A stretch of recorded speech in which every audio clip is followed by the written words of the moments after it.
Hi everybody, happy Friday. I'm glad you're coming back to see my videos. It fills my heart with a lot of joy, and thank you guys for all of your likes and your comments and even your shares. It's been an awesome journey so far. I'm coming today with one of the two topics that I'm going to be talking about over the weekend. Because we've had a lot of things go on lately in the news that I'd like to talk about and even get your feedback from. So please leave your comments down below. I'd love to have this be more interactive too. As you know, with Autism Awareness Month, it was the first time we've had our White House lit up blue. And I mean, even the pyramids of Giza have been lit up blue before, but it was the first time we've had our own White House lit up blue. So I have to say, besides all the political stuff, that's something that I really appreciate. Anything that brings the autism spectrum disorder and the spectrum into the forefront and in the spotlight, I am all for. So for me, I do appreciate it. And that kind of opened up a door for me because while it was an amazing step for us, those who are on the spectrum and parents and families that are have someone on the spectrum in their family as well, it was fraught with a lot of controversy. Paul Ryan also had displayed a blue puzzle piece on his lapel, and also William Shatner had got some pretty harsh tweets about his advocacy for Autism Speaks as well. And I want to first start off by saying that my opinions are my own. I know I've come on here and said, go to Skills for Autism. There's things on Autism Speaks that I love, but there are also things on Autism Speaks that I don't agree with. But my opinions are my own, so I don't speak for anybody else. I speak for my own opinion. But when it comes to the controversy that we are seeing from the support that we're getting from either the political community or the celebrity community, I find it a little disheartening, to be honest. I mean, I know people have opinions out there, but I think that whenever anybody comes out with their own support of us and our children and our family members who are dealing with autism or disorders on the autism spectrum, anytime we stomp out those opinions or attack them, what are we doing this for? Autism, I don't care who you are, parent, relative, we preach acceptance. We preach the fact that we want our children and our family members to be able to be accepted in society. And whenever there's an opinion that's brought out that is immediately stomped on, I don't see why we're doing this as a community. And even people outside the community, we have to wonder why there aren't that many people coming out and saying, hey, I support this group, or I support this, or I support this, or I support this, because who's going to want to say their opinion if they don't get stomped on? I mean, I know that I'm going to get stomped on with some of the opinions that I have, but for me, if I have one person that is moved by what I'm saying and 10 people that don't agree with me, that's fine, because I've still affected that one person, and that's enough for me. I've gotten into the discussion of, my use of the term recovery or recovered, or I've never used the word cure. I don't think that autism is something that can be cured, nor do I want to cure my son. Do I want to have him have the ability to participate in therapies that are going to help some of the deficits that he has? Absolutely. Do I want to change him at his core? No. But do I want to be able to give him the types of therapies to be able to give him his own voice, to be able to be confident, to be able to strive forward and have amazing opportunities that he may not have if I didn't put him in certain therapies? I'll swear up and down every day, yes, I absolutely will.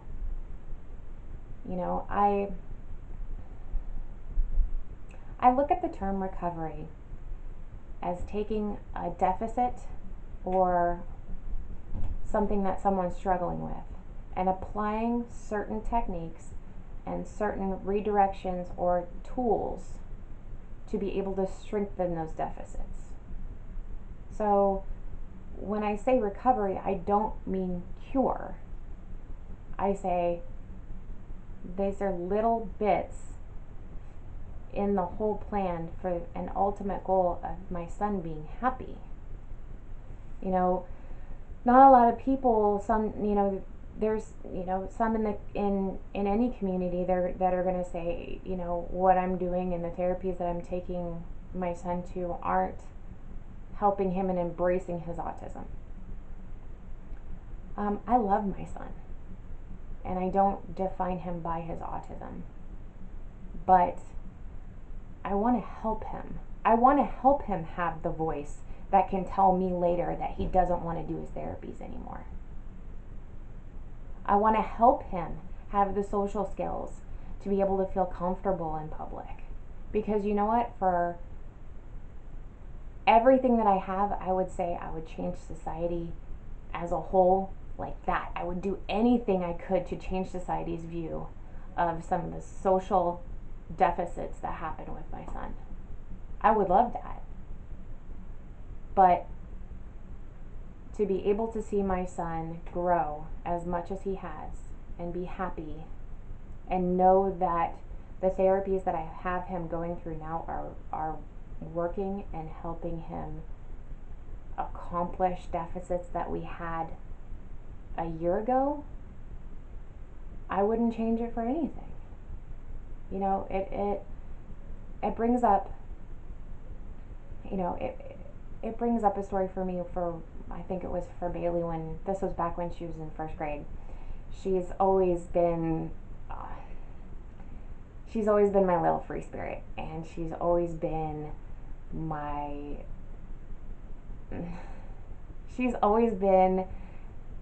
the girl that will stand up for anybody who's in trouble. And I'm really proud of her for that. And when she was in first grade, I got a call from the teacher because she had broken up a fight in the cafeteria between a kindergartner and a second grader. And she had walked up to these two boys, and she was eating her banana. And she had finished her banana on the way to intervening with these two boys. And she got right in between them. And the third grader pushed her, and she took her banana peel and she hit him with it. And while I get hitting's not the greatest and it shouldn't be encouraged, I applauded her for sticking up for the little guy. And I wouldn't change her for anything. Now, was I offered by the school district different tools to be able to help her in situations like that? Absolutely. Was I given different tools and ideas for her to talk about the situation or intervene or know when to intervene and when not to intervene? Absolutely. Did I let the school take over and do that and teach her different strategies to be able to cope with being able to know when she should step in and when she shouldn't? Absolutely. So my question is, what's the problem with that? And where's the discussion about that? Because in my eyes, it's the same thing. I intervened with the school district to be able to come up with replacement strategies for my daughter's behavior so that she could better cope and keep herself away from certain situations. And that's exactly what I'm doing with my son. I have a wonderful team that are like family members that are helping my son with certain deficits and replacing them with different strategies, different tools, and different learning systems for him to have a better life. And I want you guys to know too that no matter what on this channel, it's not a judgment channel. I'm not going to attack anybody for their views of what they're doing or what they're not doing. I'm just going to give you my voice on what I am doing. And I know as a mother that whether or not your child is on the spectrum or whether or not they're neurotypical, we're all in the trenches. We're all making decisions for our children every day.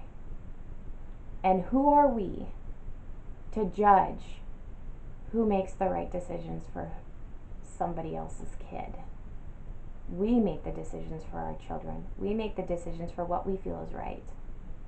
And for me, these are the right decisions for my son. Because like I said, I want him to be able to have the tools, techniques, and replacement strategies to be able to argue with me, to be able to tell me that I'm wrong.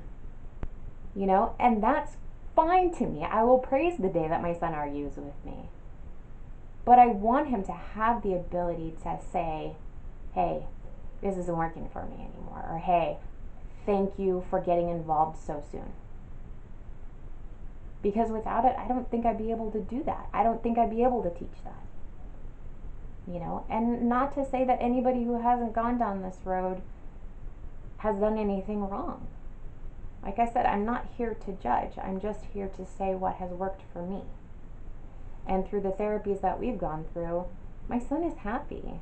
You know, his OT, his speech therapy, his ABA, he loves it. You know, I'm not doing it against his will. I'm not doing it to because I want my son to fit a specific mold, and you know, I'm not embracing you know, certain things that he does. I embrace everything that my son does, no matter what. But I'm going to make the decisions that are going to make him happy. And if these are making him happy, I'm going to do it. So my whole point in this is the judgment needs to stop here. We are a community. No matter what decisions we make for our children, we are a community. And the minute that we start to judge each other, you know, autism parents or non-autism parents alike, there has to be a theme of acceptance. Like I said, we're all in the trenches. We all make decisions for our children. But we don't have the right to tell anybody, including me, that what you're doing is wrong. Because it's not your child. It's not my child. And I think the moment that the defenses go down and we start to realize that we're our own advocates for our children and not having to toe the line in defense mode against everything that's out there, is the moment that we say, you know, that's great for you, and it's awesome that you put that out there, but that may not work for me, and that's okay. But we're in this together. So I may be able to teach you something, you might be able to teach me something. But we have to stand firm in our journey, in our village. Because this is our tribe. You know, like I said, I'll preach what works for us. I won't even preach it, I'll just let you know. And you can take that home and you can sit on that yourself. And that's great. Even the fact that you're listening, I'm grateful for. But the judgment's got to stop here. Acceptance on the autism spectrum and in the autism world is all that we're striving for. And I'm always researching. I've been a researcher. I've always been a researcher. And, you know, I will always love this journey for everything that I'm learning. And I will never stop in thinking that I have it all figured out, because that's when I know something's wrong. You know, I love this quote, and I wrote it down so I wouldn't forget it. Where did I put it? Walk with those seeking truth and run from those who think they've found it. We're all just seeking truth. And I think the big part of the acceptance is knowing that we're never going to be experts because our children are all different. But are we all going to seek truth together? Or are we going to stand at opposite ends of the field and argue with who's right and who's wrong? Let's walk together. Well, that was my little rant. But please leave your comments below. Let me know. Open up the dialogue. We're in this together, not separately. No matter what our choices have been. No matter what stages our children are at or have been at or are at now. We are in this together as a community. And that's where we need to stay. So, have a good night, everybody. And I'll talk to you soon.